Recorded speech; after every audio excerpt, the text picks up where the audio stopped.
So, they sent me an African. Those were the first words Kang Min-jun said to his new wife. He was dying, ruthless, one of the most feared men in Seoul, and he thought she was just another gold digger sent to play a role and disappear. What he didn't know, Amara Wells had already found something hidden in his own house, something that would either save his life or destroy him completely. And the people who sent her? They had no idea what she was about to uncover, because somewhere in that cold mansion in Seoul, someone was slowly poisoning him, and Amara was the only one who knew. Stick around to find out what she did with that information, and trust me, you won't see it coming. Hit that like button if you're ready. Let's go. Her name was Amara Wells, 26, Brooklyn, broke. She danced like the stage was the only place she could breathe. But dancing didn't pay medical bills. Her mother was dying. Lupus, the aggressive kind. The kind that didn't care how hard you fought back. Treatments were expensive, experimental. Insurance covered nothing. Amara worked 3 jobs to keep her alive. Every night she came home smelling like smoke and sweat, counted whatever cash she had, and stared at a stack of bills that never got smaller. She was drowning, but she refused to go under. Then one night she came home and found her younger brother collapsed against their door. Tyson, 19, lip split, eye swollen shut, blood soaking through his shirt. He looked up at her with one good eye. They said they're coming for you next. The heir left the room. Tyson had borrowed $30,000 from the wrong men. Not a bank, not a loan shark with a system. These men had no rules. Interest compounded weekly, 2 weeks to pay, or someone in Amara's family dies. She had $487 in her account. Her mother didn't know about the debt. Tyson didn't know their mother was closer to death than anyone admitted. The family had been lying to each other for months, and now everything was crashing down at once. There was no way out, not one she could see. Not yet the call came at 2 a.m., unknown number. Ms. Wells, the voice was smooth, controlled, almost friendly. My name is Mr. Shin. I represent a very powerful family in Seoul, and we need to talk. Amara frowned. Who gave you this number? That's not important right now. What's important is that we know everything about you. Your mother's condition, the debt your brother owes, the men coming for your family. Amara's hand tightened around the phone. How do you know that? We have eyes everywhere, Miss Wells. But I didn't call to scare you. I called because we have something that can fix all of it, every single piece. She sat up straight, heart hammering. I'm listening. We need a wife for the heir of the Kang family, a contract marriage, 1 year, no love required. You show up. You play the role. You disappear after 12 months with more money than you've ever seen. Amara let out a dry laugh. You're joking. Do I sound like I'm joking? She didn't answer. Because he didn't. And the catch? A pause. Longer this time. Once you sign, you stay. For the full year. No leaving early. No backing out. And if I back out? The silence that followed was heavy enough to crush her. Then you won't leave Korea alive, Ms. Wells. The words hung in the air like smoke. Amara closed her eyes. Her mother's face. Tyson, bloody and broken against the door. The stack of bills. The $487. Everything crashing down at once. And this stranger on the phone was the only door still open. So what? She said. Her voice was shaking. Not from fear. From anger. I'm trapped either way. You're not trapped. You're being given an opportunity. Most people in your position would be grateful. Grateful? Amara almost spat the word. You're threatening me and calling it an opportunity?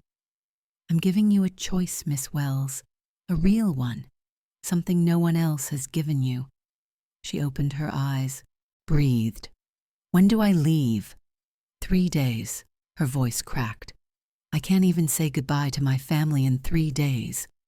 You can say goodbye. You just can't tell them why. Amara stared at the wall.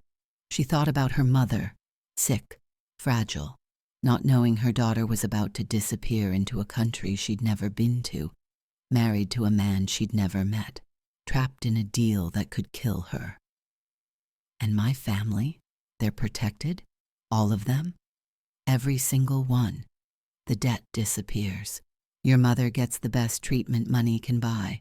Your brother walks away clean. This wasn't a marriage. It was a countdown. She swallowed hard. When she spoke again, her voice was steady, cold, decided. I'll do it. Excellent. Mr. Shin will, on my terms, a beat of silence. And what terms would those be? My family stays untouched, forever, not just for the year, forever. And if anything happens to any of them, this whole thing burns down, understood? The line was quiet for a moment. Understood, Miss Wells. The call ended. Amara sat in the dark, phone still pressed to her ear. 3 days. 3 days to say goodbye to everything she had ever known, without telling a single soul why. The flight was 17 hours. Amara didn't sleep. A black car was waiting on the tarmac when the plane landed. No driver visible, just a man in a dark suit standing beside it, holding a tablet with her name on the screen. He didn't greet her, didn't smile, just opened the door. She got in. Seoul was nothing like Brooklyn. Glass and steel and silence, the kind of silence that felt deliberate, like the city itself was watching her. The car pulled up to an estate that didn't look like a house. It looked like a fortress dressed up in modern architecture. Gates, cameras, armed men pretending they weren't armed. Amara stepped out and looked up at it. This is where I live now, she whispered to herself. A woman was already waiting at the entrance. Late 50s, expensive clothes, perfect posture, and eyes that had already decided Amara was beneath her before she'd even opened her mouth. This was Jung-hee, Min-jun's aunt. She looked Amara up and down, slowly, deliberately. So you're the one, Jung-hee said. Her English was sharp, precise. The American. Amara met her gaze and held it. I am. Jung-hee didn't flinch, didn't blink. Let me be clear about something, Ms. Wells. You are here because you were useful. Nothing more. You are not family. You are not welcome. You are a transaction. Something twisted inside Amara's chest, but she didn't look away. And you are? Amara asked. Jung-hee's eyes narrowed. Something flickered behind them. Surprise, maybe, or irritation. I am the woman who runs this house, and in this house, you do as you are told. Amara followed a nervous servant inside. The hallway was long, cold, every surface polished to a mirror finish. Staff moved through the corridors like ghosts. Some bowed as she passed. Others watched her from the corners of their eyes with something that looked a lot like pity. They already knew. They already knew what this place was. Amara stopped walking, looked back at the front door she had just walked through. She wasn't just marrying a man. She was entering a war, and she had no idea who the enemy was yet. They told her she would meet him the next morning. Amara didn't sleep. She sat on the edge of a bed that cost more than everything she owned back in Brooklyn combined. The room was massive, cold, beautiful in a way that felt designed to remind her she didn't belong. She called her mother that night, kept it short. I'm okay, Mom. Just busy. I'll call when I can. Her mother didn't believe her. Amara could hear it in the silence on the other end. She thought about telling her everything, about the contract, about Korea, about the fact that she was sitting in a room that cost more than their entire apartment building and still felt like a cage. But she couldn't. So she hung up and sat there in the dark, listening to the silence of a house that didn't want her, A servant knocked at exactly 8 a.m., not a second before, not a second after. "Mr. Kang is ready to see you." Amara stood, looked at herself in the mirror, took a breath. She walked through a set of double doors into a room that felt more like a throne room than an office.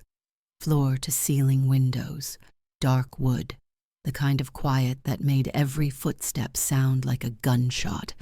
And there he was, Kang Min-jun, in a wheelchair near the window, back straight, one hand resting on the armrest, the other trembling.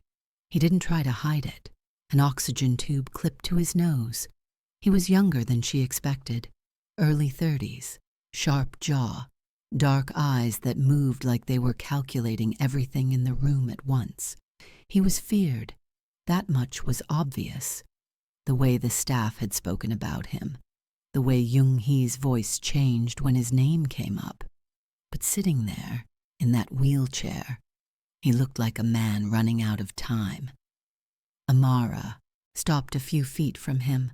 Neither of them spoke. The silence stretched. Min-jun broke it first. He didn't look at her when he did. "So, they sent me an African." The words landed like a slap. Amara didn't flinch. "They sent you a woman who doesn't scare easy," she said. "You're welcome."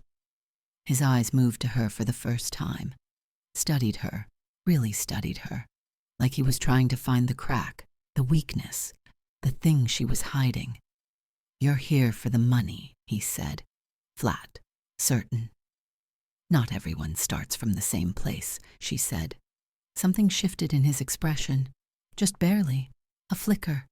He wheeled himself closer, stopped right in front of her, looked up at her with those sharp, calculating eyes. "Let me make something very clear," he said. His voice was low, quiet, the kind of quiet that carried more weight than shouting. "I don't want a wife. I don't want a companion. I don't want whatever romantic fantasy you've built in your head." Amara looked down at him. "Trust me. I haven't built anything." "Good. Then we understand each other." "We do." He held her gaze for one more second.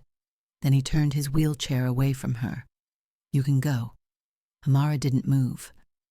"One more thing," she said. He stopped but didn't turn around. "I'm not here to be dismissed either." The room went still. Min-jun said nothing. After a long moment, Amara turned and walked out.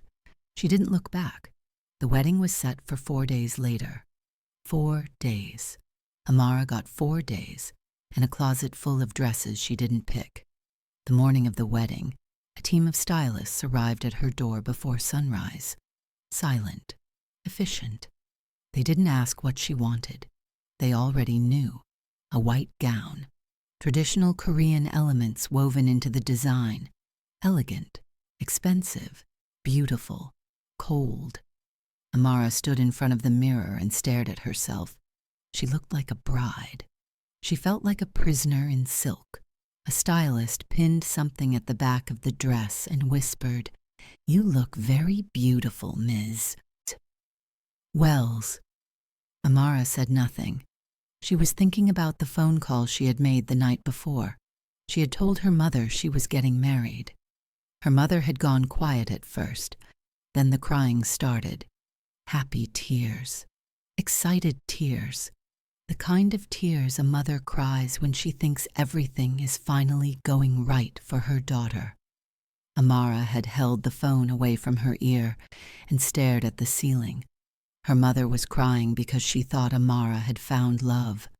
The truth was the opposite of everything her mother believed, and Amara couldn't say a single word of it. She hung up and sat in the dark for a long time after that. The ceremony took place in a private hall on the estate grounds. No church, no chapel, just a room filled with people who didn't want to be there any more than she did. The guests were all Korean, all wealthy, all watching her like she was something strange they had never seen before. A black woman, in a Korean wedding, marrying into one of the most powerful families in Seoul. The whispers started before she even walked in. She could feel them, the way the room shifted when she entered, the way conversations stopped mid-sentence, the way eyes followed her down the aisle and didn't look away fast enough to pretend they hadn't been staring. Every single one of them had already decided who she was. Young-hee sat in the front row, arms crossed, face unreadable. Her eyes followed Amara the entire way down the aisle, and at the end of it, standing beside a man holding his arm for support, was Min-jun. He had traded the wheelchair for this moment. Stood on legs that trembled under his weight, face pale, sweat forming at his temples. But he stood. Amara reached him. They looked at each other. No warmth, no spark, no romantic tension. Just two people trapped in the same cage. The officiant spoke in Korean. Someone translated in a low whisper near Amara's ear. She followed along, said what she was supposed to say, nodded when she was supposed to, nod. Then came the rings. Min-jun's hand shook as he slid the ring onto her finger. Their eyes met. For 1 second, just one, something passed between them. Not love, not attraction. Something quieter than that. Two people who were both suffering, both trapped, both pretending they weren't. The ring felt like a chain around her finger. Amara slid his ring on next. His skin was cold, colder than it should have been. The room clapped, polite, rehearsed, empty. The reception was worse. Amara sat beside Min-jun at the main table. They didn't speak, didn't touch, didn't even look at each other unless someone was watching. The food was beautiful. The champagne was expensive. The smiles around the room were all fake. Amara scanned the faces, searching for something, anything that felt real. She found nothing. Then, near the end of the night, an older woman appeared at her side. Not Young-hee, someone else, smaller, quieter. Eyes that darted like they were afraid of being seen. She leaned in close to Amara's ear.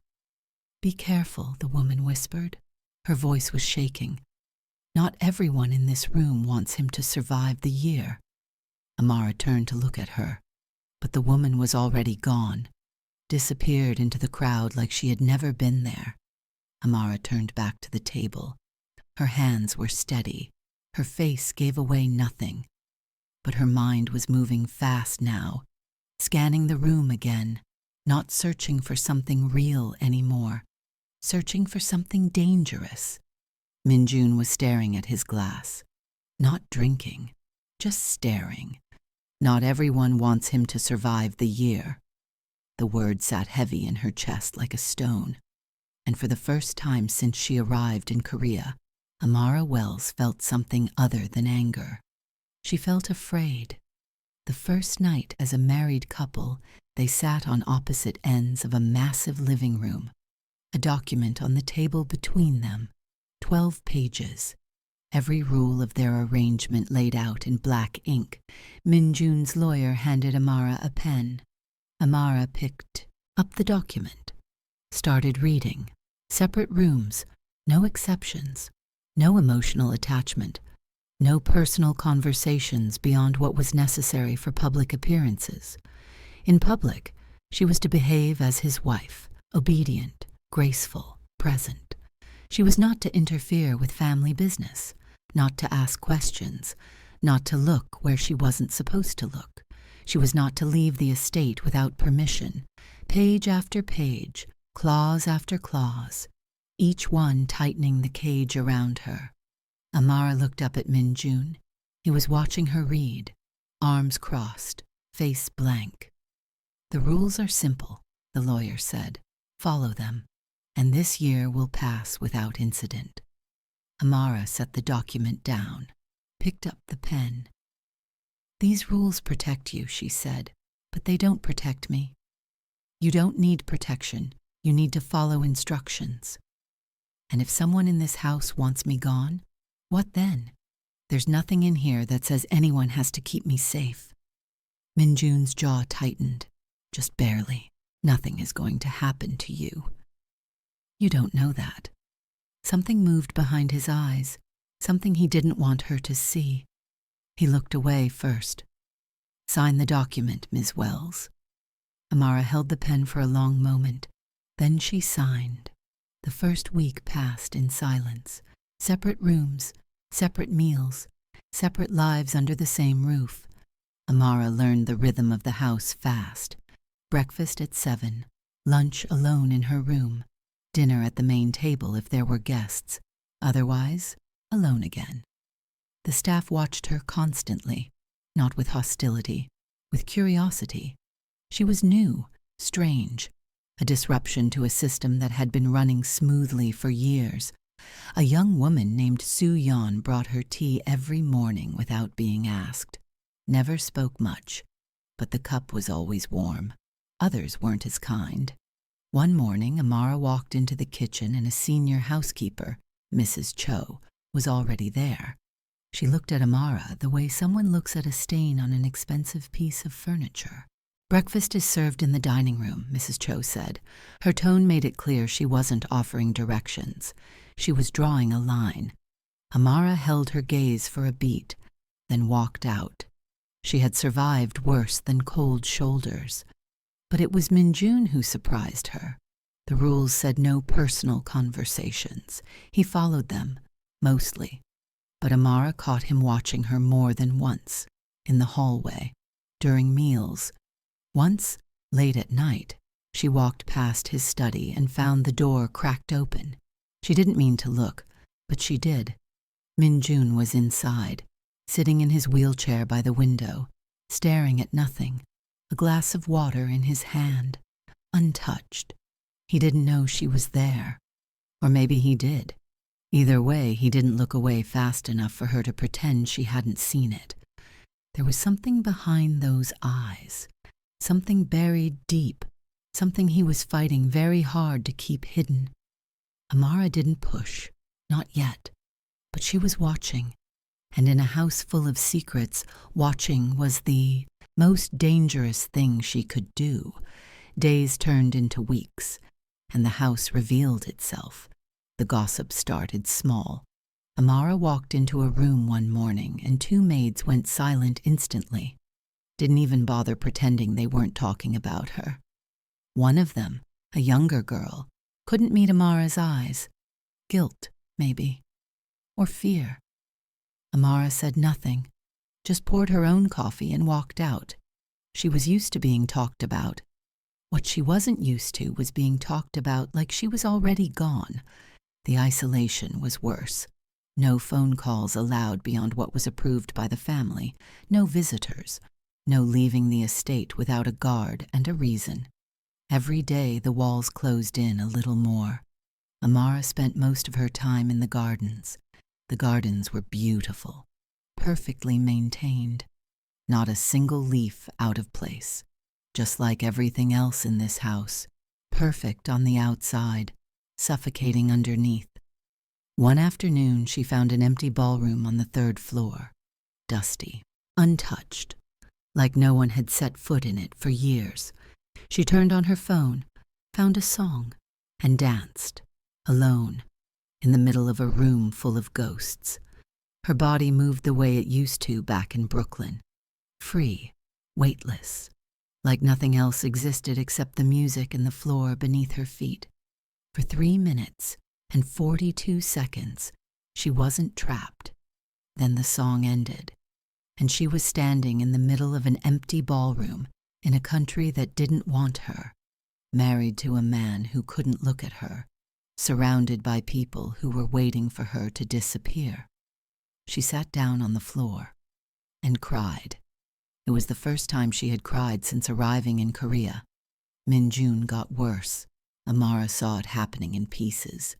The medication schedule changed twice in 1 week. She noticed because late one night she heard voices in the hallway. Urgent, angry. 2 staff members arguing in Korean. She pressed her ear to the door. She didn't understand the words, but she understood the tone. Something was wrong. His doctor visited 3 times in 10 days, each visit shorter than the last.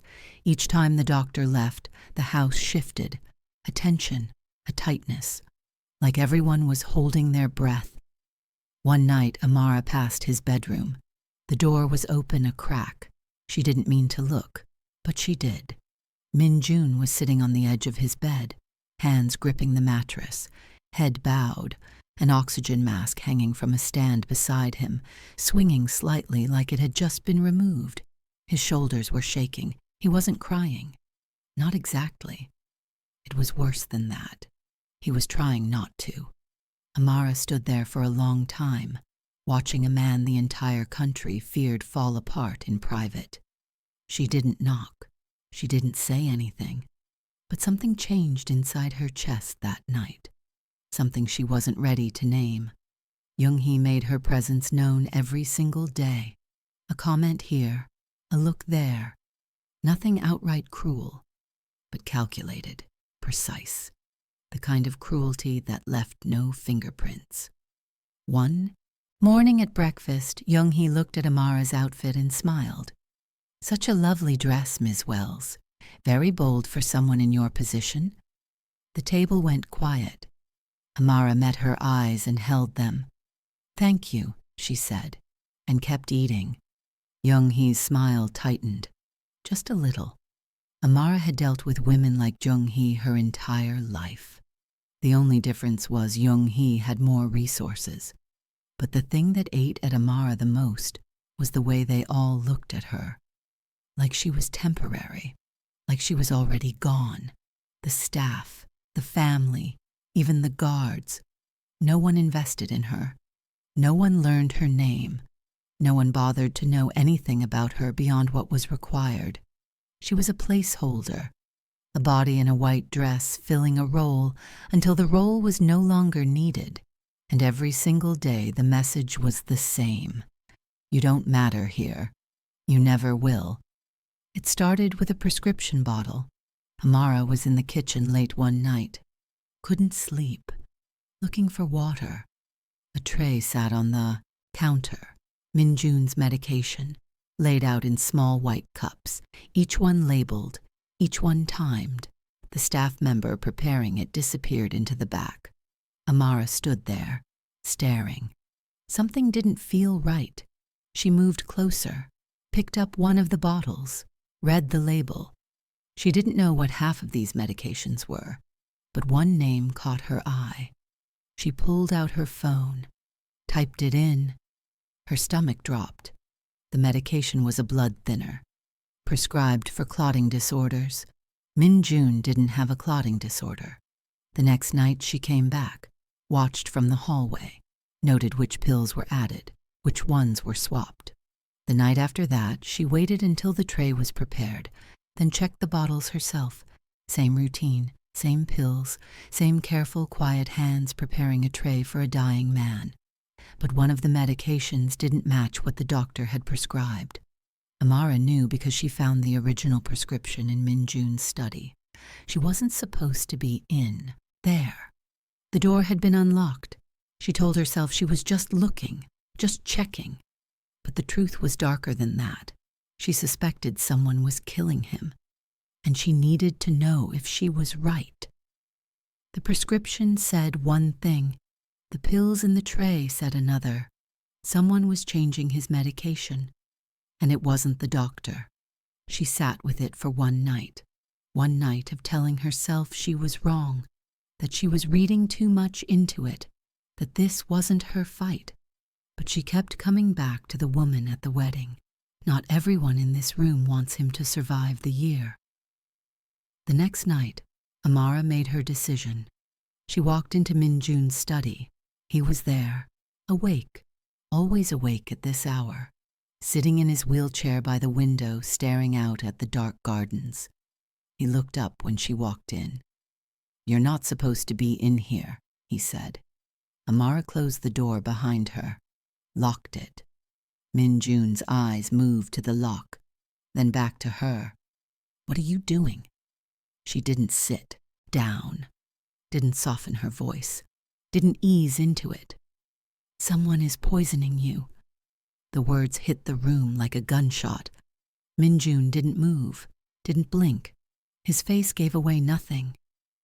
"What did you just say?" His voice was dangerously low. "Your medication. Someone is changing it. What you're actually taking is not what your doctor prescribed. I've checked 3 times. Every single night, silence. Heavy, suffocating silence." Minjun stared at her for a long time. His jaw tightened. His trembling hand gripped the armrest so hard his knuckles went white. "You went through my prescription files," he said slowly. Not a question. "Yes." "You've been watching my medication for 3 nights." "Yes." "Why?" Amara held his gaze without flinching. "Because no one else in this house is going to save you." Something cracked behind his eyes, just for a second, something raw, something vulnerable. He looked away first. "You don't know what you're talking about," he said. But his voice had changed. The coldness was gone. What was left sounded almost like fear. "Then tell me I'm wrong," Amara said. "Look me in the eye and tell me I'm wrong." He didn't. The silence stretched between them like a wire about to snap. Minjun's hands were shaking now, both of them, not from his illness, from the weight of someone finally seeing what he had been too proud or too stubborn to admit. "Who?" he whispered. Amara shook her head. "That's what we need to find out." Minjun sat in the silence for a long moment. Then he nodded, just once. Amara turned to leave, paused at the door, looked back at him. He was still staring at the window, but something in his posture had changed. He wasn't alone anymore, and neither was she. After that night, everything shifted. They met in his study every night, late, after the staff had gone to sleep. Documents spread across the desk, prescription records, staff schedules, security logs. They worked in silence mostly, but the silence was different now. One night, Amara reached for a document at the same time Minjun did. Their hands touched. Just for a second. Both of them froze. Neither pulled away immediately. Then Minjun cleared his throat and moved his hand, went back to reading like nothing had happened. But Amara saw the way his jaw tightened. She noticed things about him now. The way he rubbed his temple when he was thinking. The way his eyes moved across a page faster than anyone she had ever seen. The way he held himself, even in the wheelchair. Like the chair was temporary. Like his body was the only thing that had betrayed him. And Minjun noticed things about her, too. She caught him watching her when she wasn't looking. The way his gaze lingered a second too long when she spoke. The way the room felt smaller every time they were in it together. Neither of them said anything about it. One night, they had been going through staff records for hours, cross-referencing schedules, trying to figure out who had access to his medication and when. Amara leaned back in her chair, closed her eyes, rubbed her face with both hands. "We're going in circles," she said, exhausted, frustrated. "We're getting closer." "Closer to what? We don't even know if it's one person or more than one." "It's one person." Amara opened her eyes, looked at him. "How do you know that?" Minjun was staring at the documents, his jaw tight, his hands trembling in his lap. "Because only one person has access to everything," he said quietly. "The medication schedule, the staff rotations, the doctor's visits." Amara sat up straight. "Who?" He didn't answer right away. The silence between them was heavy, loaded. "Minjun," Amara said, firm, direct. "Who?" He looked up at her, and for the first time since she had met him, the mask was completely gone. What she saw underneath wasn't anger, wasn't pride, it was exhaustion, the deep, bone-crushing kind that came from fighting something alone for too long. "Someone I trusted," he said. The words hung in the air. Amara wanted to push, wanted to ask more, but something in his eyes stopped her. He wasn't ready. Not yet. "Why are you doing this?" Min-jun asked suddenly. Amara looked at him. "Doing what?" "This." He gestured at the documents, the late nights, the investigation. "None of this is in your contract. None of this is required of you. You could let me die. You'd still get your money. Your family would still be protected." The words were blunt, honest, almost painfully so. Amara held his gaze. "I chose to survive," she said. "Same as you." Something moved in his expression, something soft, something he was trying very hard to keep buried. "You're not what I expected," he said quietly. "Neither are you." The room was very still. They looked at each other across the desk, across the distance they had built between themselves since day one. And something shifted, like a door opening that had been locked for a very long time. Min-jun moved first. He wheeled himself around the desk, stopped right in front of her. Close, closer than they had ever been outside of the wedding. Amara didn't move, didn't breathe. He reached up. His trembling hand found her face, touched her jaw, barely, like he was afraid she might break or disappear. "You don't have to do this," she whispered. "I know," he said. He leaned forward and kissed her. It wasn't soft. It wasn't gentle. It was desperate, hungry. Amara kissed him back. For one moment, one single, breathless moment. Everything else disappeared.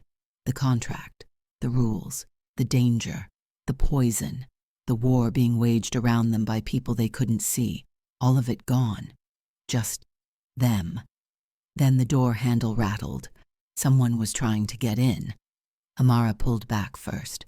Min-jun's hand tried to hold her face for one more second before letting go. They were both breathing hard, eyes wide. Min-jun's expression changed instantly. The softness vanished, replaced by something sharp, alert, dangerous. "Get out of here," he whispered. "Now," through the back. Amara didn't need to be told twice. She moved to the back door of the study, paused, looked back at him. He was already turning toward the front door, face locked, ready for whatever was coming. Their eyes met one last time, and in that single look, everything they had just shared and everything they were both too afraid to say was written all over both their faces. Amara slipped out into the dark. The kiss still burned on her lips, and somewhere in the back of her mind a single thought echoed. This just got a lot more dangerous. The dinner invitation came 3 days later, a note on a silver tray, handwritten, elegant. "The Kang family requests your presence at dinner this evening, 7 p.m. Attendance is not optional." Amara read it twice, then set it down and stared at the wall. She dressed carefully that night, not to impress. To armor, a deep burgundy dress, fitted, elegant, gold earrings, hair pulled back. If they were going to look at her, she would give them something worth looking at. The dining hall was massive, a long table carved from dark wood, everything arranged with the kind of precision that felt rehearsed. Min-jun was already seated at the head of the table. He looked up when she entered. Their eyes met. Something flickered between them, brief, gone before anyone else could catch it. Amara took the seat beside him. No words passed between them. None were needed. They arrived one by one, Young-hee first, taking her seat at the other end of the table like she owned it. Then Soo-yeon, Min-jun's younger sister, late 20s, beautiful, in a sharp, calculated way. She looked at Amara and smiled, too wide, too long. "The bride," Soo-yeon said, settling into her chair. "How lovely to finally have a proper dinner together." Amara smiled back, just as empty. "It is lovely," she said. The last to sit was Chairman Park, Min-jun's uncle, retired supposedly. But the way everyone at the table adjusted when he sat down told Amara everything. She needed to know. The table was full. and the air was already thick with something Amara could feel but couldn't see. The first course arrived, polite chewing, the kind of quiet that made Amara's skin crawl.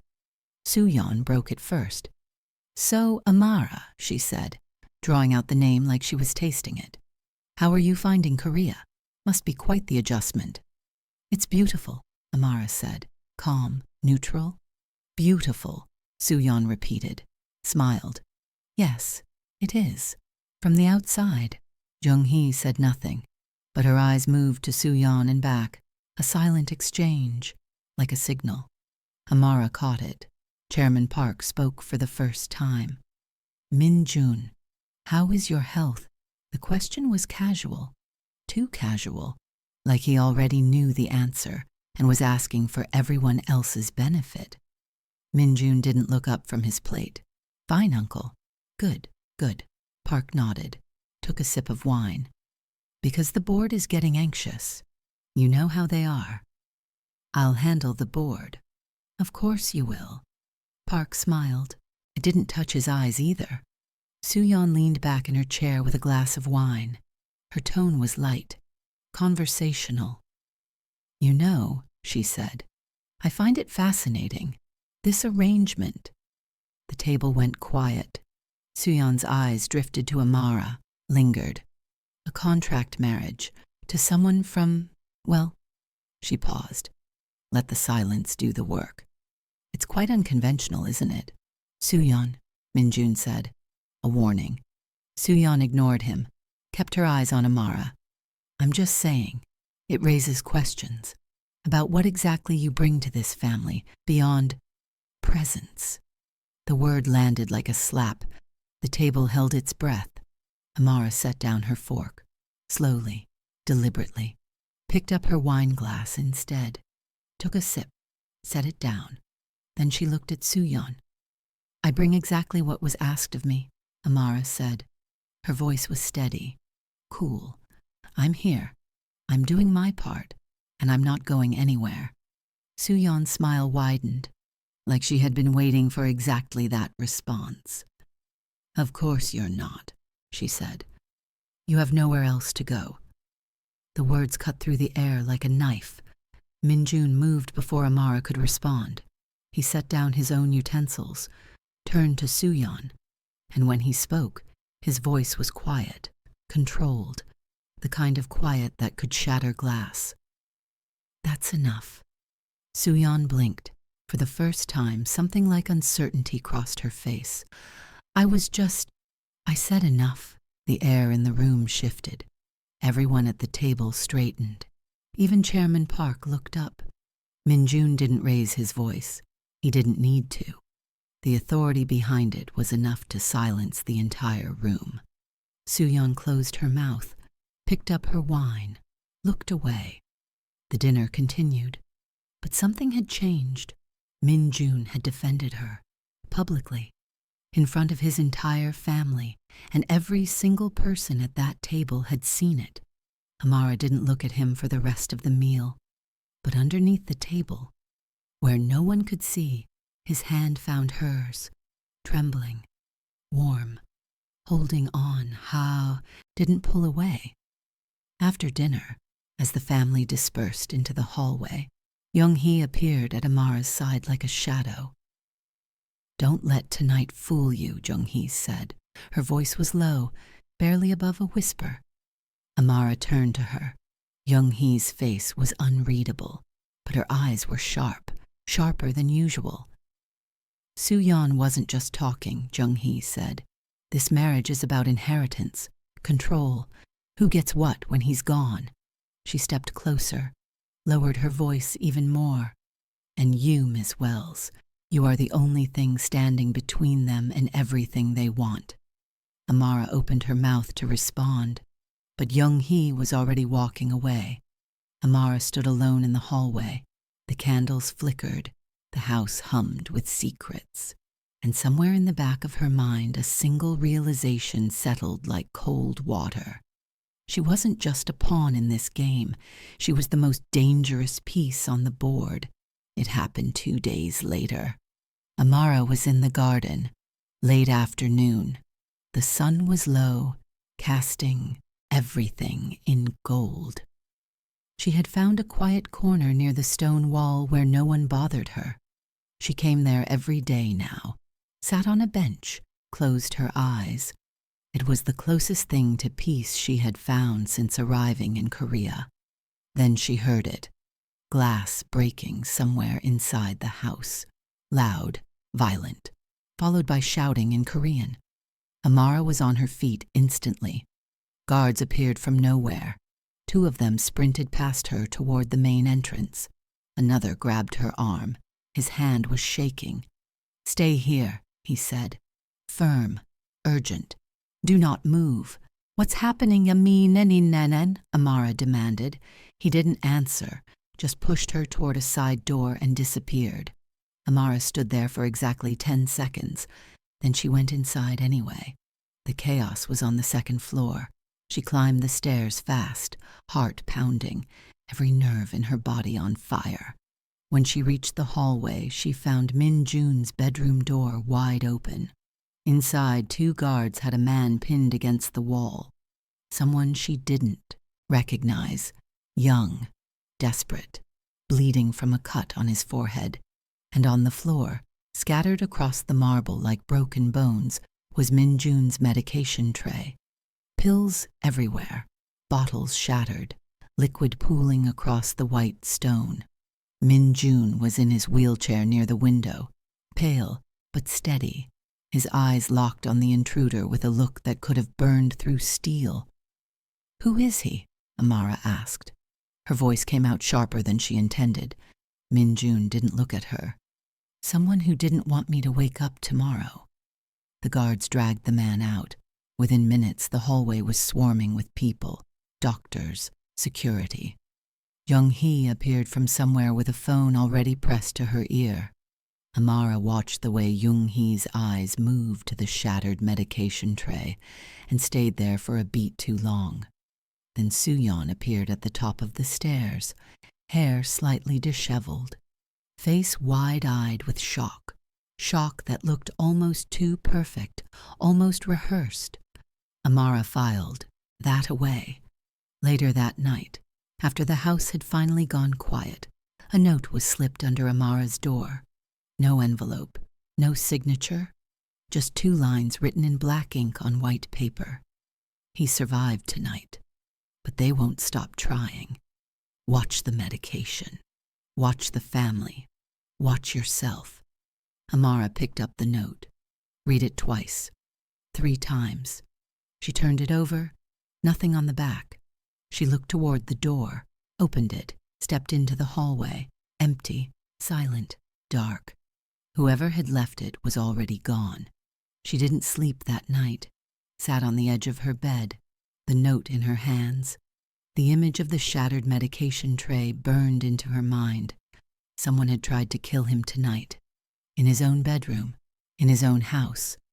And the way the staff had moved afterward, efficient, practiced, like they had done this before. This wasn't the first attempt. Amara was certain of it now. She thought about Min Jun, alone in his room. A man who had spent his entire life commanding rooms, and now couldn't even protect himself in one. She thought about the kiss, the way his hand had found hers under the table at dinner, the way he had defended her in front of his entire family without hesitation. She thought about what Young Hee had said. "You are the only thing standing between them and everything they want." Amara looked down at the note one more time. Then she folded it carefully, put it in her pocket. She had spent the last few weeks trying to survive in this house. That wasn't going to be enough anymore. It was time to stop being a target. It was time to become something they were afraid of. Amara didn't wait until morning. That same night, after the house went dark, she walked into Min Jun's study. The door was unlocked. She didn't knock. She sat in his chair, behind his desk, and started opening drawers. Her hands were steady. Her heart was not. Every file, every document, every ledger she could find. The Kang Empire was massive. Real estate, media, investments across 3 continents. But it was the charity foundation that stopped her. She pulled the files toward her, started reading, page after page, numbers that didn't add up, donations to organizations that didn't exist, money disappearing into accounts no one was watching. It was a front. The entire foundation was designed to launder money and build the family's public image at the same time. Amara sat back in the chair and smiled, not because it was funny, because she had just found exactly what she needed. Min-jun found her 3 hours later. He wheeled into the study and stopped cold.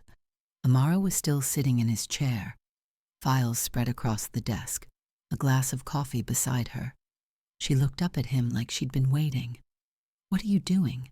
His voice was low, dangerous. "Reading," she said. "Those are private documents." "I know. You had no right to—" "Min-jun." Amara leaned forward, cut him off. Her tone shifted, serious now, direct. "Someone tried to kill you last night. And this morning I found out your family is laundering money through the foundation. That's not a coincidence." The room went completely still. Min-jun stared at her. For a long moment, neither of them moved. Then he let out a breath, slow, controlled, like he had been holding it for months. "You found that quickly," he said. "It wasn't hidden very well. It wasn't meant to be found by you. And yet here we are." Another silence, heavier this time. Min-jun wheeled himself closer to the desk, looked down at the files she had pulled out. His jaw tightened. "What do you want to do with this information?" he asked. Amara held his gaze. "I want to use it." Min-jun looked at her for a long time. Then he nodded. "The Foundation's annual gala is in 2 weeks, Allah," he said. "Hundreds of guests, media coverage. The entire family will be there." "Perfect," Amara said. "Then that's where we move." "They won't suspect you," Min-jun said. "No one in this family takes you seriously." Amara smiled. Cold, sharp. "Good," she said. "Let them keep thinking that." The next 2 weeks were dangerous. Amara threw herself into the gala preparations. On the surface, it looked like a loyal wife supporting her ailing husband. Underneath, she was moving pieces. She redirected meetings, rearranged schedules, moved staff members to different positions. It worked, mostly. But there were moments when it almost didn't. One afternoon, Young-hee appeared in the hallway while Amara was reassigning a staff member to the gala security detail. "What are you doing, Ms. Wells?" Young-hee asked. Her voice was calm, but her eyes were sharp. Amara didn't hesitate. "Making sure the gala runs smoothly, she said. "Min-jun asked me to handle the details. His health won't allow him to oversee everything himself." Young-hee studied her face, searching for the lie. Amara met her gaze without blinking. After a long moment, Young-hee nodded. "How thoughtful of you," she said, and walked away. Amara exhaled. That had been too close, but she kept moving. By the end of the 2 weeks, Amara had built something quiet and dangerous inside a house full of enemies, a network, small, careful, but real. And no one had noticed yet. It started with a photo. Amara's phone buzzed in the middle of the night. Unknown number, no words, just an image. She opened it. It was her, in Min-jun's study, sitting in his chair, files spread in front of her. Someone had been watching her. The blood drained from her face. By the next morning, it was everywhere. Amara found out when she walked into the living room and saw Young-hee sitting with a tablet in her hand, a smile on her face that didn't bother hiding itself. "Have you seen the news this morning?" Young-hee asked. She turned the tablet toward Amara. The headline was in Korean, but the photo was the same one from the text, and underneath it, in English, "Foreign bride caught rifling through Kang family secrets. Amara looked at the screen, then at Young-hee. She said nothing. Young-hee watched her carefully, searching for a reaction, a crack, something to feed on. Amara gave her nothing. "This is unfortunate," Young-hee said. Her voice was calm, almost sympathetic. "For you." Amara turned and walked out of the room. The house shifted overnight. That afternoon, Amara walked into the kitchen. 3 staff members were there, talking quietly. The second she entered, they went silent. One of them, Soo-yeon, the girl who used to bring her tea every morning, looked down at the floor, wouldn't meet her eyes. Amara poured herself water and walked out. No one said a word. Soo-yeon found her in the hallway that evening, leaning against the wall, arms crossed, that same calculated smile on her face. "Well," Soo-yeon said, "I did warn you." Amara kept walking. Soo-yeon called after her. "Min-jun is going to have to do something about this, you know. The board is already talking. The media is circling. He can't protect you forever." Soo-yeon paused. "Let that sink in. Actually, it looks like he can't protect you at all." The words followed Amara all the way down the hallway. She didn't turn around. But inside, something was breaking. That evening, Amara went to Min-jun. She found him in his bedroom, sitting by the window, the tablet on his lap, the same articles pulled up on the screen. He looked up when she walked in. His face was unreadable. Amara closed the door behind her, stood in the middle of the room, arms at her sides, back straight. "Did you see it?" she asked. "Yes." "Do you believe it?" The question hung in the air between them. Min-jun looked at her for a long time. His expression didn't change, didn't soften, didn't harden, just looked. And in that look, Amara searched for something, anything that told her he knew the truth, that he understood what she had been doing and why, that the woman he had kissed in this very study weeks ago was still the same woman standing in front of him. Min-jun opened his mouth, closed it again, looked away. 1 second of hesitation, just one.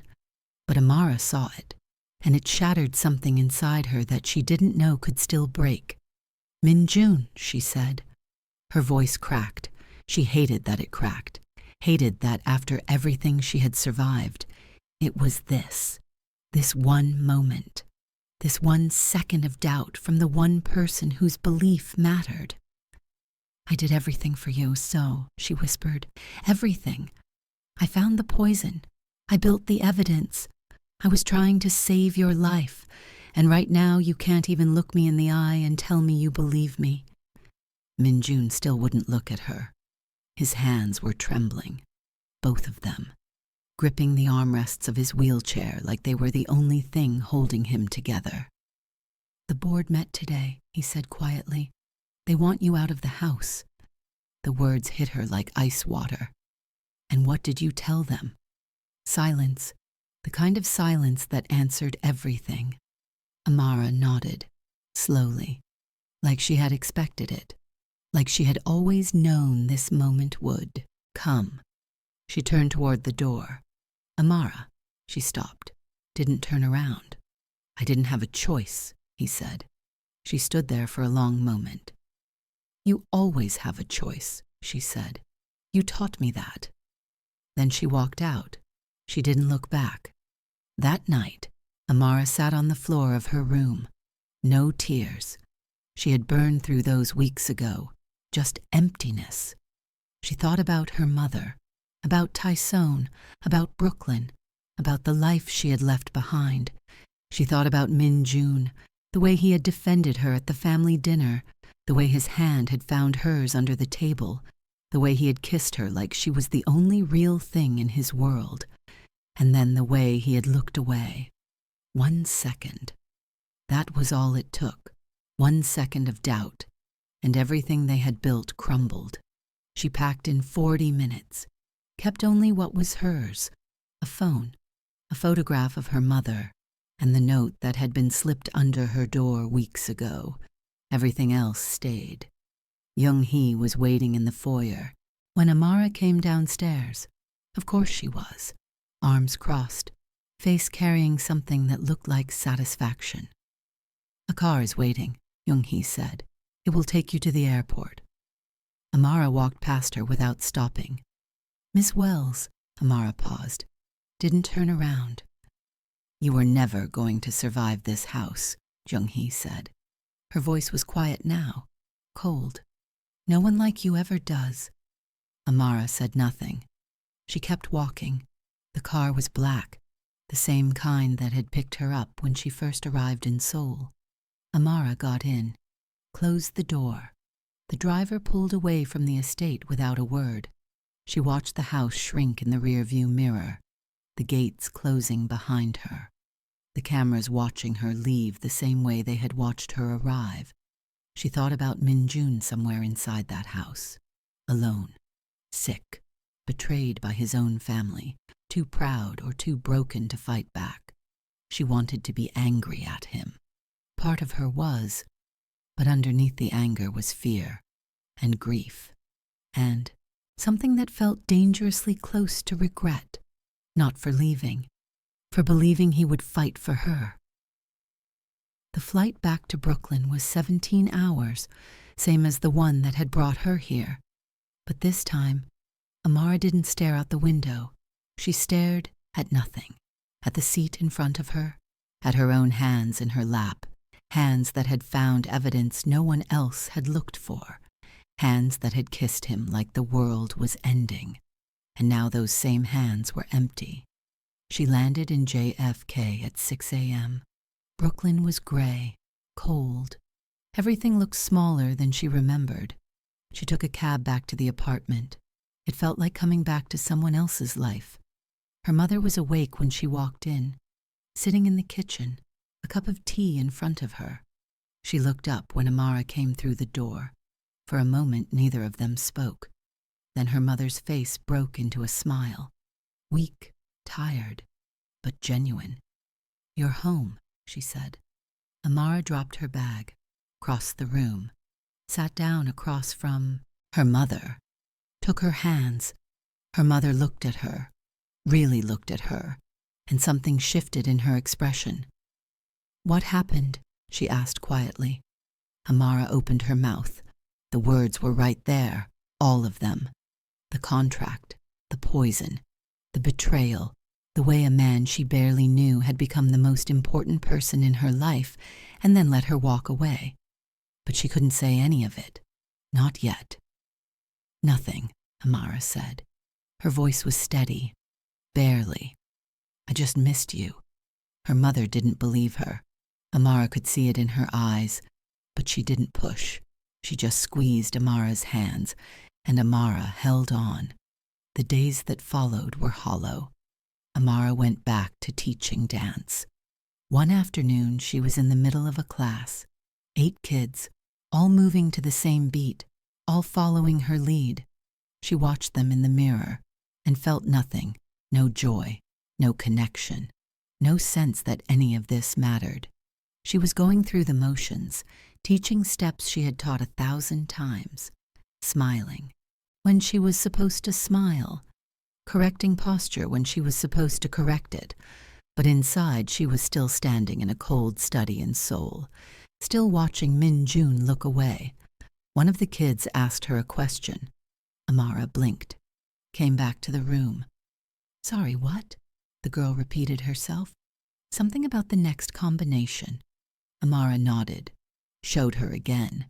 Everything felt muted, like someone had turned down the volume on the world and forgotten to turn it back up. Tyson checked in every few days. The debt was gone, cleaned up, just like Mr. Shin had promised. He didn't know how, didn't ask. But Amara knew. She had paid for it, not with money, with everything else. Her mother's treatment continued.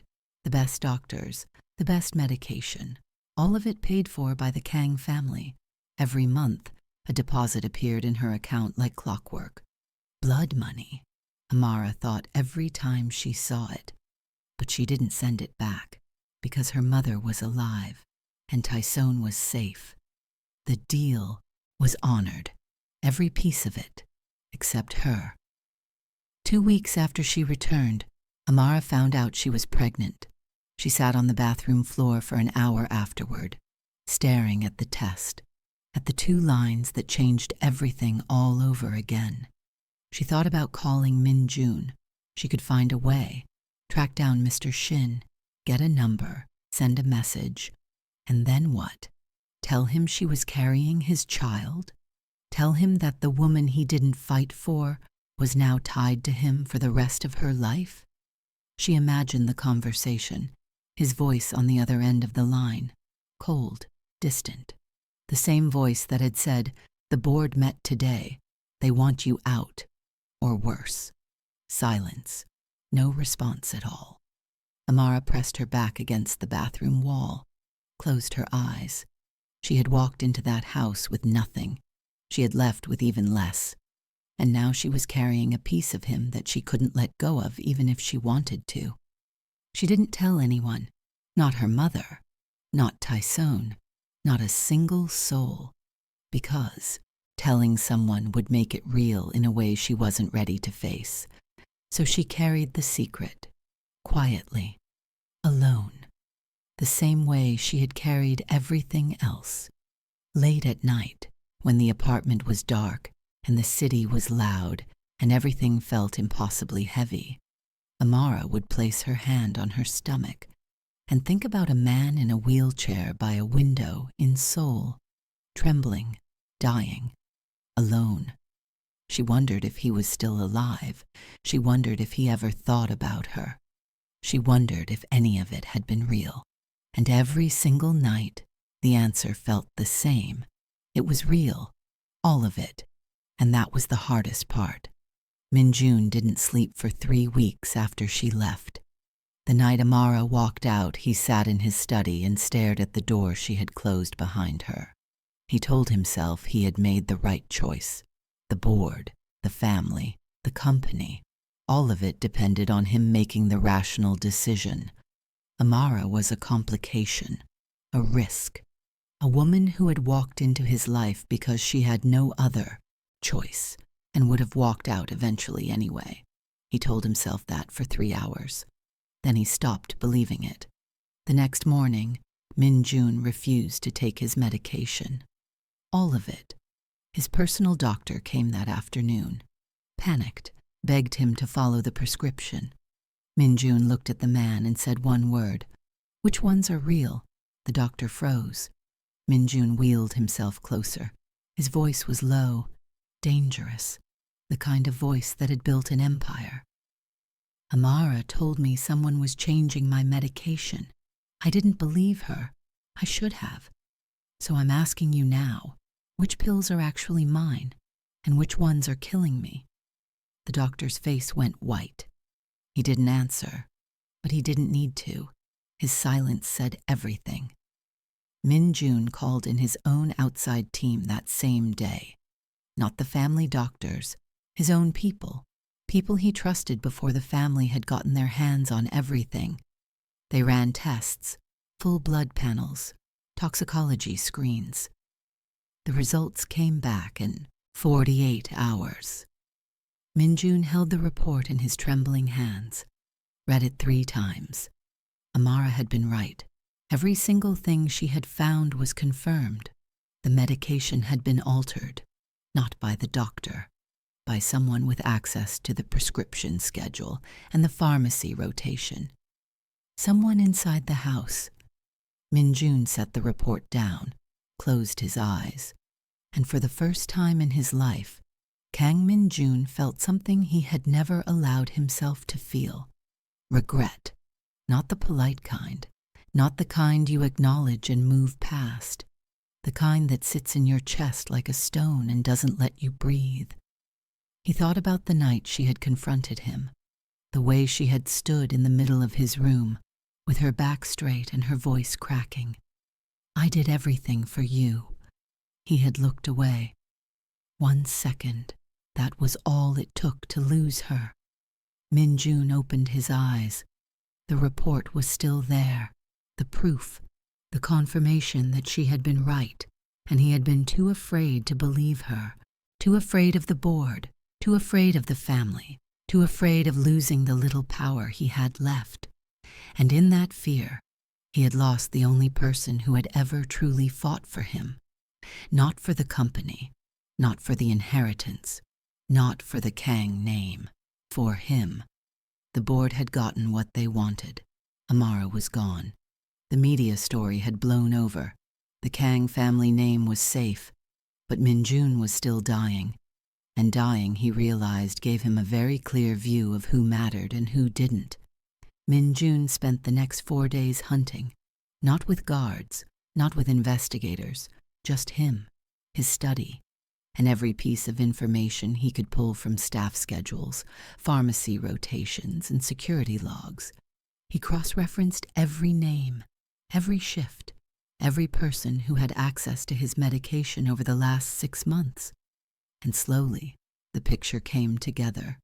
Soo-yeon, a nurse on the night staff, a doctor on the family payroll, and behind all of them, funding the entire operation, was Chairman Park, his uncle.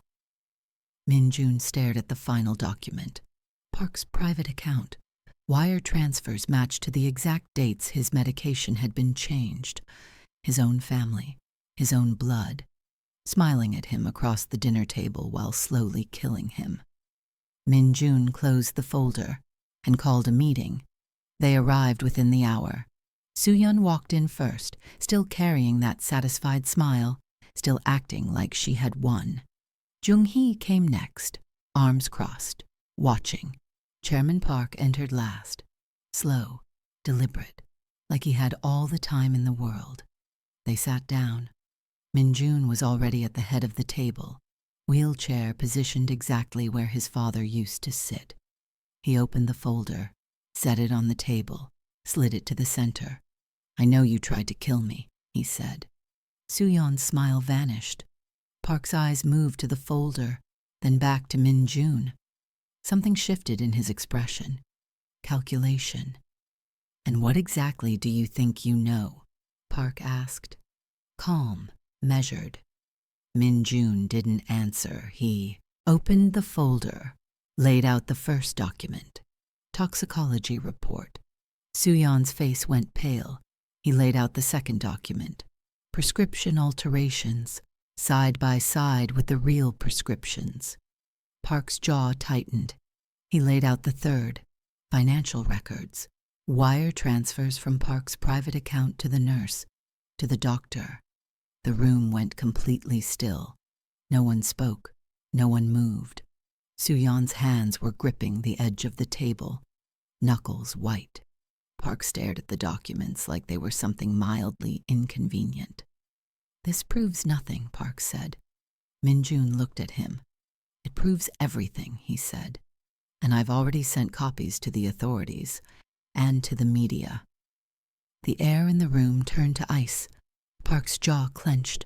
For the first time in Min-jun's life, he saw something crack behind his uncle's eyes. Fear. Real, undeniable fear. "You wouldn't," Park said. "I already did." Soo-yeon stood up so fast her chair fell backward. The sound echoed through the room like a gunshot. "This isn't fair," she said. Her voice was shaking, high, desperate. "You were supposed to die. That was the plan. Park promised me the inheritance. He promised me everything would be mine." The words hung in the air, raw, unfiltered. Park closed his eyes, a slow exhale through his nose. "You foolish girl," he said. His voice was flat, disgusted. Soo-yeon looked at him, eyes wide, betrayed. "You said—" "I said nothing," Park cut her off, "and you will remember that." But it was too late. The words were already out. Min-jun watched the two of them, his uncle and his sister, two people who shared his blood, who had sat at his table, who had smiled at him while planning his death. He felt nothing. Not anger, not satisfaction, just a deep, hollow clarity. Jung-hee hadn't said a word the entire time. She sat in her chair, hands folded, face unreadable. Min-jun turned to her. "And you?" he asked. Jung-hee met his gaze. For a long moment she said nothing. Then she spoke. "I knew," she said, simply, quietly. From the beginning. The admission settled over the room like dust after an explosion. "And you did nothing," Min-jun said. Jung-hee held his eyes. "I was waiting to see if you would survive on your own. If you were strong enough." She paused. "You were, barely." Min-jun stared at her. He wanted to be angry, wanted to feel betrayed. But Jung-hee had always been this, a woman who moved in shadows, who watched, who played her own game that no one fully understood. Jung-hee stood up, straightened her jacket, and walked out of the room without another word. The arrests came 2 days later. Min-jun watched from his study window as police led Park out of the estate in handcuffs. His uncle's back was straight. His face gave away nothing, but his hands trembled when they put the cuffs on. Soo-yeon was taken an hour later. She didn't fight it, didn't scream, just walked out with her head down and her hands shaking. Min-jun felt nothing watching them leave. No relief, no satisfaction, no sense that justice had been done, just emptiness. The house was his again, but it felt like a tomb. That night, Min-jun sat alone in his study. The folder was still on the table, the documents still spread out in front of him. He looked at his hands. They were trembling, less than before. The new medication was working, the real medication. He was still sick, but he was alive, alive longer than the people who had tried to kill him had planned, and the house belonged to him again. But it felt emptier than it ever had, because the one person who had fought for him wasn't there to see it. Min-jun wheeled himself to the window, looked out at the garden. The bench where Amara used to sit was empty. But he was going to find her, not with guards, not with contracts, not with money or power or any of the things his family had used to control everything around them. He was going to find her as himself, and he was going to fix what he had broken, even if it was the last thing he did. It took Min-jun 2 weeks to find her. He found her at a dance studio in Brooklyn. Small, nothing fancy. But through the glass he could see her, teaching a class, kids running around with too much energy. Amara moving between them, patient, warm, laughing when one of them messed up a step, clapping her hands to bring them back together. She looked different, softer in some ways, harder in others, and something else Min-jun couldn't name from where he was standing. Something in the way she moved. He waited until the class ended, until the kids left, until the studio was empty. Then he walked in. Amara was wiping down the mirrors when she turned around, and froze. Min-jun was standing in the doorway, not in a wheelchair, standing, leaning on a cane, one hand gripping it tight, the other trembling at his side, but standing. Amara stared at him. Her hands stopped moving. The cloth hung in her fingers. She couldn't breathe. "How are you standing, Shidiamin? Handi?" she asked. Her voice was barely above a whisper. "New medication," Min-jun said. "The real kind." Her eyes filled. She looked away fast, turned back to the mirror, started wiping again. "Why are you here?" she asked. Min-jun took a step forward, slow, careful, the cane tapping against the wooden floor. "Because I owe you an apology." "You owe me more than that." "I know." She turned around, faced him, arms crossed, back straight, the same posture she had carried through every single moment since the day they met. Strong, guarded, refusing to break. "You let me walk out," she said. "You sat in that room and you let me leave. You didn't fight for me. You didn't even try." Each sentence landed like a blow. Min-jun took every single one. "I know," he said again. "Do you? Because from where I'm standing, it looks like the moment things got hard, you chose yourself." "I did." Minjun's voice cracked. I chose myself. I was afraid of the board, afraid of losing what little control I had left, and I was a coward. And it was the worst thing I have ever done. The words hung in the air between them, raw, honest, no script, no lawyer behind them. Just a man standing in a small dance studio in Brooklyn, stripped of everything except the truth. Amara's jaw tightened. Her eyes glistened. But she didn't cry, wouldn't give him that. Soo-yeon and Parker in prison, Minjun said. The evidence you found, it worked. They're gone. Amara said nothing.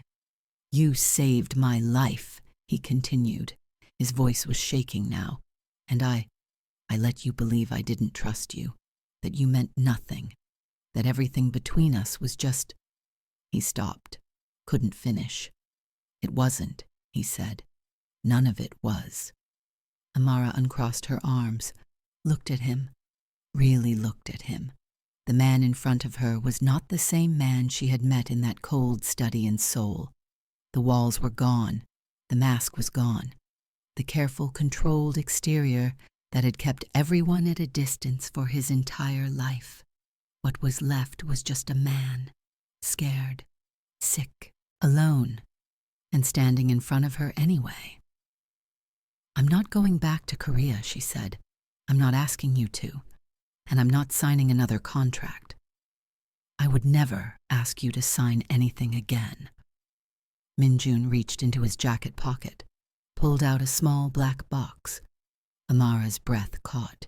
He didn't open it right away, just held it in his trembling hand, looking at it like it carried the weight of everything he had ever done wrong. This isn't a contract, Tira, he said. This isn't a deal. This isn't protection or money or survival. He looked up at her. His eyes were raw, open, more vulnerable than she had ever seen them. This is me, asking you, not telling you, asking if you would give me another chance. He opened the box.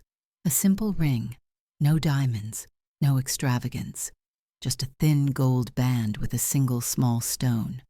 Understated, quiet, nothing like the chain she had worn at their first wedding. It was beautiful. Amara stared at it, then at him. Her hand moved to her stomach, instinctively, unconsciously. Minjun's eyes followed the movement. He looked back up at her. Something shifted in his expression, something enormous. Amara, he said, barely a whisper. Is there something you need to tell me? The air between them went completely still. Amara held his gaze. She had carried this secret alone for weeks, woke up with it every morning, went to sleep with it every night. Imagined this conversation 1,000 times. And now the moment was here, and she was terrified. Yes, she said. Her voice broke on the word. Minjun closed the distance between them, set the ring box down on the nearest surface, reached for her hand, held it, both of them trembling now, him from illness, her from everything else. Tell me, Aiwon, he said. And she did. The words came out quietly, haltingly. I'm pregnant. She watched his face, searched for the panic, the anger, the rejection. She found none of it. About 2 months along, I found out after I got back to Brooklyn. I didn't know how to. I didn't think you'd... She stopped, couldn't finish. Minjun listened without interrupting, without moving, without letting go of her hand. When she stopped trying to speak, the studio was silent. He looked down at their hands, his trembling fingers wrapped around hers. Then he looked up at her face and smiled. Not a calculated smile, not a polite one, not the kind that was designed to convince or manipulate or protect. A real smile, the first one she had ever seen from him. Then I'm not just asking for myself anymore, he said. He picked up the ring box, opened it again. I'm asking for all 3 of us. Amara let out a breath. She looked at the ring, then at him. Then she nodded and whispered, yes. Min-jun slid the ring onto her finger. This time, it didn't feel like a chain. It felt like a beginning. The trial lasted 3 weeks. Min-jun testified on the 8th day. He walked into the courtroom on his own 2 feet, slowly, with a cane, but standing. The room went silent when he entered. Every eye in the space locked onto him. The man they had all assumed would be dead by now, the man his own family had tried to erase. He sat in the witness stand, straightened his back, looked directly at the jury. "My name is Kang Min-jun," he said, "and my family tried to kill me." The prosecutor walked him through the evidence, the altered prescriptions, the toxicology reports, the financial transactions. Min-jun answered every question, calmly, clearly, without emotion. But when the prosecutor asked, "How did you discover the poisoning?" Min-jun paused. "I didn't," he said. "My wife did." He looked toward the back of the courtroom. Amara was there, sitting in the last row, hands folded in her lap, eyes locked on him. Their gazes met, and for one long moment nothing else in that courtroom existed. Not the jury, not the media, not the evidence spread across the prosecutor's table. Just them. Min-jun turned back to the jury. "She found it when no one else was looking," he said. "And I was too afraid to believe her. That's the truth. That's what I have to live with." The courtroom was silent. Park was convicted on all counts. When the verdict was read, he didn't move, didn't blink, just sat there with his back straight and his face carved from stone. But when they put the handcuffs on, Amara saw his hands shake. Soo-yeon cried, not quiet tears, loud, desperate sobs that echoed through the courtroom. As they led her out, she looked at Min-jun one last time. He didn't look back. 6 months later, Amara and Min-jun got married again, in the small dance studio in Brooklyn where he had found her. Amara's mother sat in the front row, healthier now, stronger. She cried through the entire ceremony, happy tears this time, real ones. Tae-seon stood beside his sister holding her bouquet, cleaned up, sober, trying not to cry and failing. Min-jun stood at the end of the studio, no wheelchair, no oxygen, just a man leaning slightly, on a cane, waiting for her. When Amara reached him, he took her hands, both of them warm, both of them steady. The officiant spoke, asked them to say their vows. Min-jun went first. "I was dying when I met you," he said. His voice was quiet, but it carried through the small studio. "Not just from the poison, from everything else. And you walked into my life and refused to let me disappear. You fought for me when I couldn't fight for myself. And then I failed you. I let fear win. I let you walk away." His hands tightened around hers. "I will spend the rest of my life making sure you never doubt that you are the best thing that ever happened to me, that you are loved, that you are seen, that you are everything." Amara's eyes filled. She took a breath. "I didn't come to Korea for you," she said. "I came because I had no choice. But I stayed because I chose to, and somewhere in that house, in all that darkness, I found something I wasn't looking for." She looked up at him. "I found you, the real you, and I loved you before I even knew I was allowed to." Her voice broke. "You let me down. You hurt me. But you also stood up for me when it mattered. And you came back. And that's what I'm choosing to remember."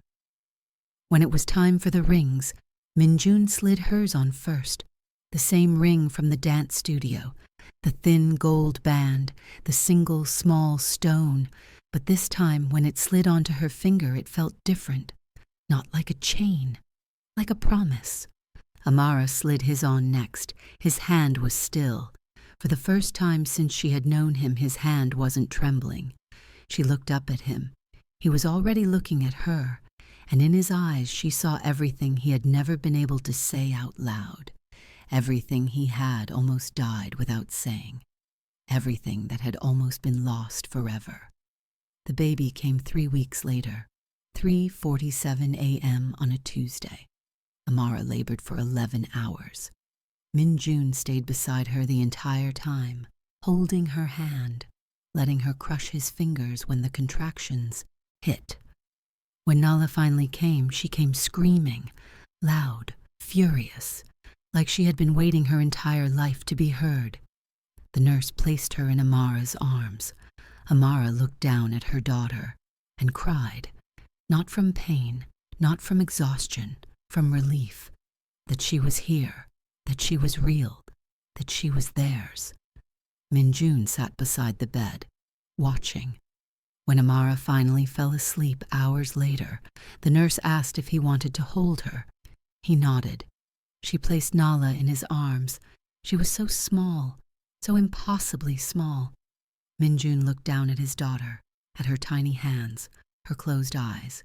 The way her chest rose and fell with each breath, his hands were trembling, not from illness, from something else entirely.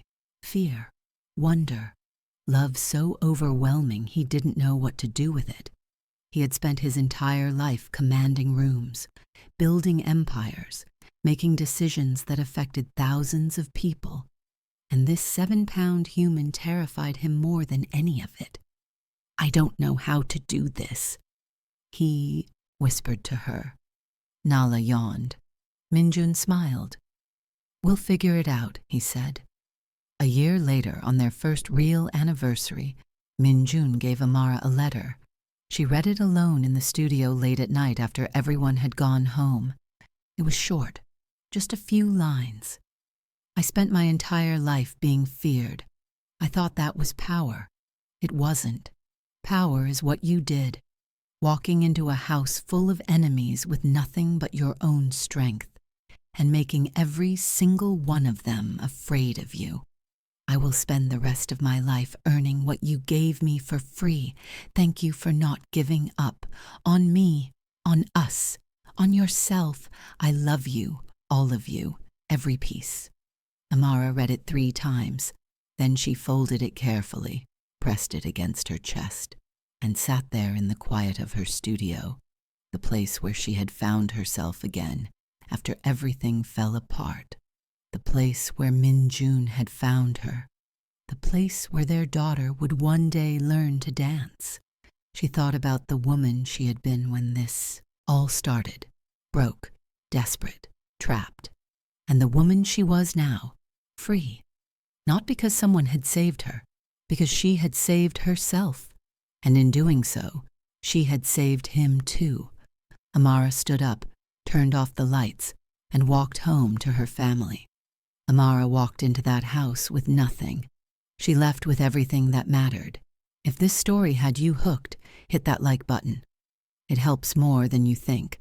And if you want more stories like this, revenge, redemption, characters who refuse to break, subscribe and turn on notifications. I've got a backlog of stories you won't want to miss. And real question for the comments. Would you have forgiven Min-jun? Or was that 1 second of hesitation unforgivable? Let me know below.